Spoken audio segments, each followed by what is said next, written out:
పని చేయలేక గుడి ముందు కూర్చుని అడుక్కు తిన్నవాడు కూడా ఆత్మగౌరవం ఉన్నవాడు. వాడు పని చేయలేడు కాబట్టి అడుక్కున్నాడు.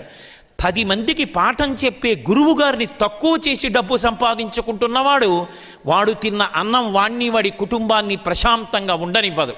నేను ఒక సభలో ఈ మాటలు చెప్తే, తెలుగు చలనచిత్ర పరిశ్రమలో ప్రఖ్యాతమైనటువంటి స్థానంలో ఉన్న ఒక వ్యక్తి దానికి సంబంధించిన సీడీ క్యాసెట్ విని తిరుపతి వెళ్ళి, తిరుపతిలో ఆ క్యాసెట్ విని ఒకళ్ళ దగ్గర నాకు అక్కడి నుంచి ఫోన్ చేశాడు.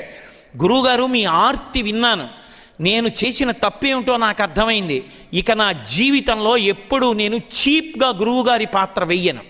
ఎప్పుడు జోకులు వేయడానికి ఆస్కారం ఇస్తూ నేను గురువు పాత్ర పోషించను. మీరు నాకు ప్రత్యక్షంగా తెలియకపోయినా నేను మీకు క్షమార్పణ చెప్తున్నాను గురువుగారు అన్నాడు. ఆ వ్యక్తి ఆనాటి నుంచి ఈనాటి వరకు మళ్ళీ అలాంటి పాత్ర పోషించలేదు.